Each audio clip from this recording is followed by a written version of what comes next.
Hey everybody, it's Candy, aka Brown Eyed Girl 69. How y'all doing today? Well, today is Monday, April 6th, I think. It's about 7:30 p.m. in the evening. I'm sitting here at a red light, getting ready to head back to Purcell. I actually tried to dash today in town, but it didn't go very well. It was like DEAD. I think I made a total of $10 on one order, and the orders weren't coming through,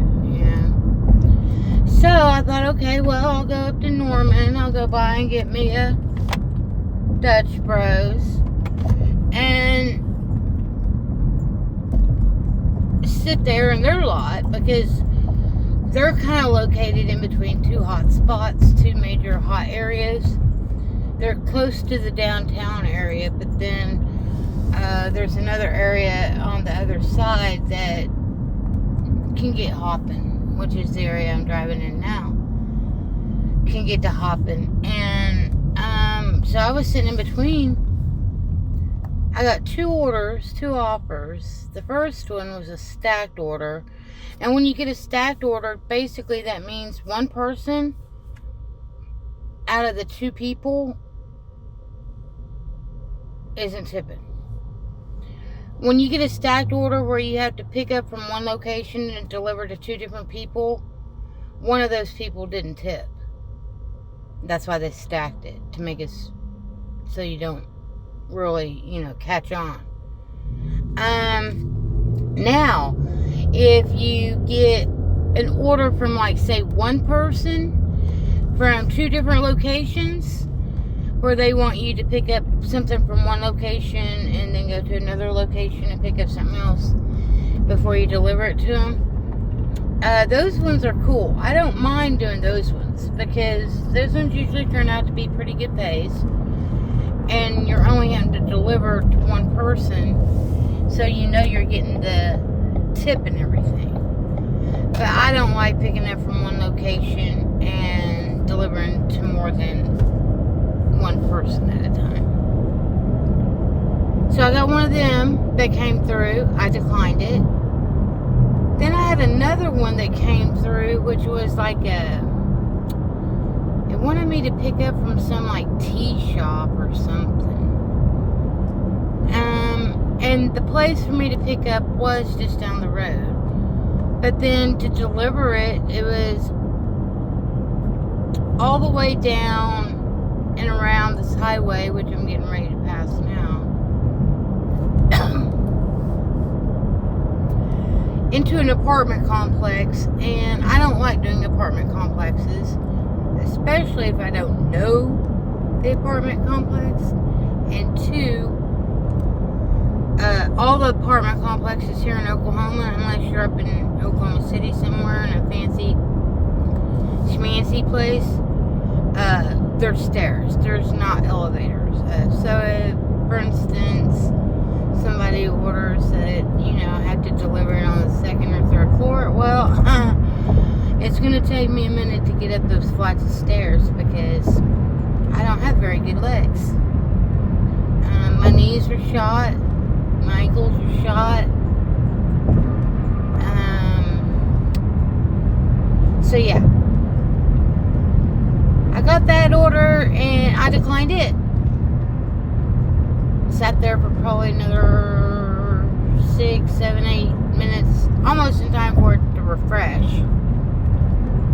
And I decided, you know what? I'm just going to jump off here.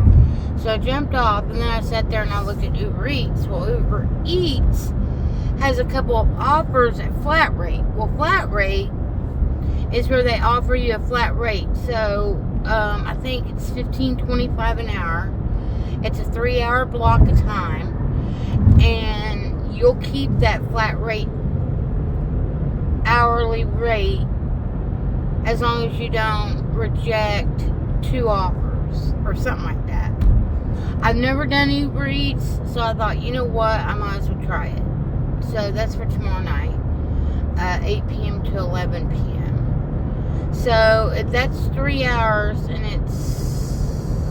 that's $45.75 for 3 hours. Plus, I get to keep all my tips. So if people tip me on the Uber Eats app, then I'll make more than $45. But it'll be guaranteed $45 for me to do that 3 hours. DoorDash, there's no way.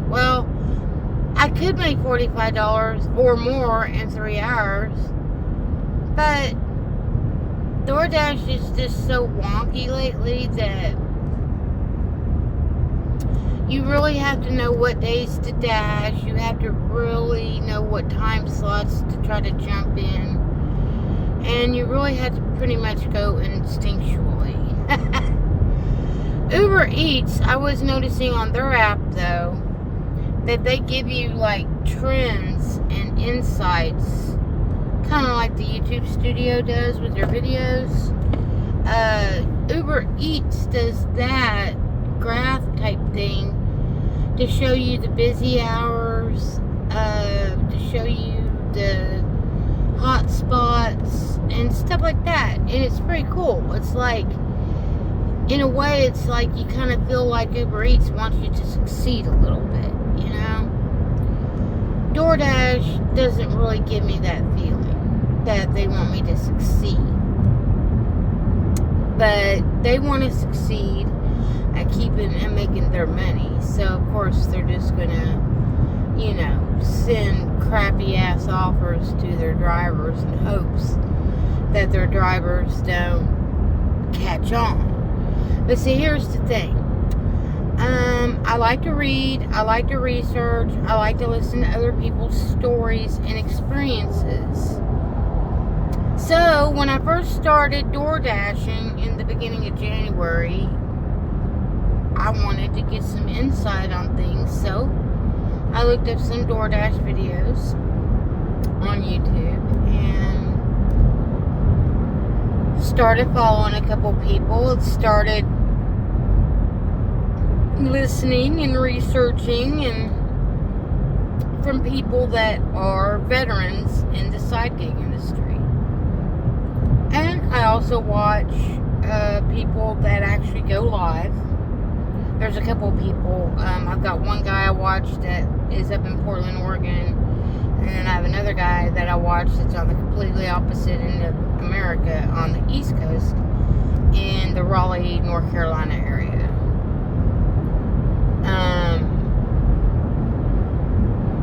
And so by me watching these folks, I kind of see how things go and get their opinions on how it is in their market and their industry. I will say this: if I was in a better market and lived in the Oklahoma City area, I definitely could make bank for sure. I would be making bank every day. But I'd also be running my car under the ground and burning absolutely tremendous amounts of fuel. And the cost of gasoline right now isn't the greatest for side gig workers. I am still trying to figure out how to drum up business for myself for doing side gig work in my small town. And by side gig work in my small town, I would be willing to pick up and deliver food for people from restaurants in my town. I'd also be willing to do their grocery shopping for them and deliver it to them. I also would be willing to give people rides to any business or location in Purcell. Those would be like my three main things that I would try to hit. It'd be kind of like being a taxi driver, a designated driver even, and a restaurant, grocery store, order delivery driver.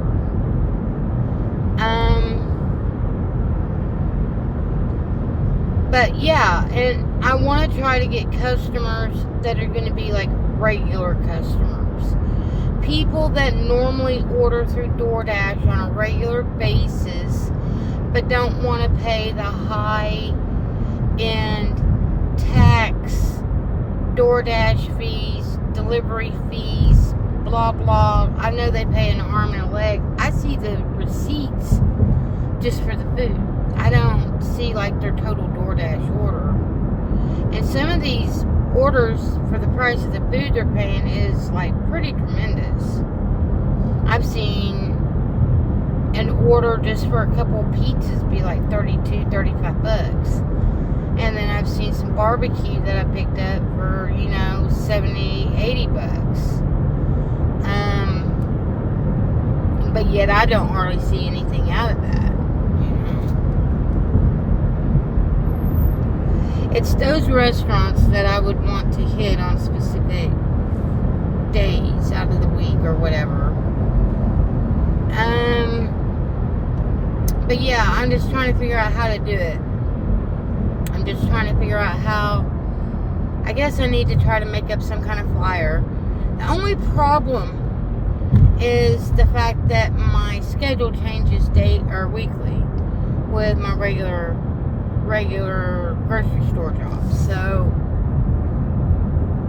it would be kind of hard to try to put out a schedule for somebody, but I guess I could put the information out there, put my contact information out there, and have them contact me for scheduling, you know, where I would have to work them into my schedule every week, and I'd let them know, yeah, it's going to be different every week. But I can contact you and give you my schedule, or take a picture of my schedule, send it to you, whatever. It definitely could be worked out. But I would rather try to do that side gig and make a little bit more money that way than having to sit around and waste a whole bunch of time with DoorDash making nothing. Because I see that's what it's kind of coming down to.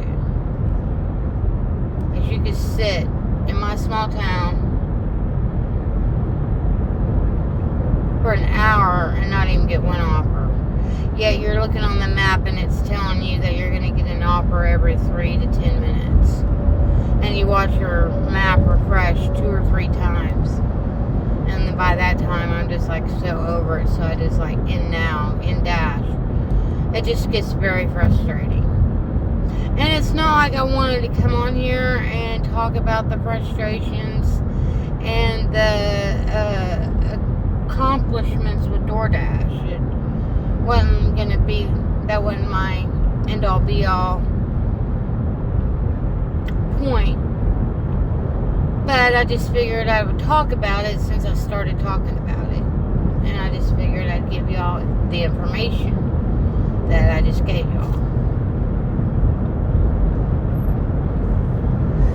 But I'm almost back to Purcell. More than likely, it's 7:42 on a Monday night. I checked. I think the last time I dashed on a Monday night, which was last Monday, I don't think I made but maybe $17 all day.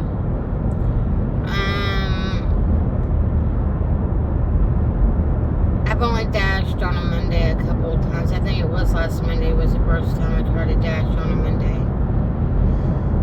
But I figure tomorrow what I'm going to try to do is I'm going to try to get up tomorrow and DoorDash in town tomorrow morning just to see what the breakfast is all about, you know, on my day off. Tomorrow night I'm going to do that Uber Eats just so I can make some guaranteed money and kind of get me familiar with how the app works, because I've never worked the Uber Eats app, so I'm not really familiar with that. I guess I do need to maybe look up some Uber Eats app videos to see if there's people that show you how it actually works, because like I said, I've never done Uber Eats before. Now with DoorDash, they just send you offers, you can accept it or decline it. With Uber Eats, I think some orders you have to take, some orders you can actually bid for. I don't know. what all that's about, but we'll soon find out, because I definitely need more than one ulterior way side gig to make money. As long as I'm staying busy, as long as I'm getting paid for my time, effort, and energy, then I'm pretty much willing to do DoorDash, Uber Eats,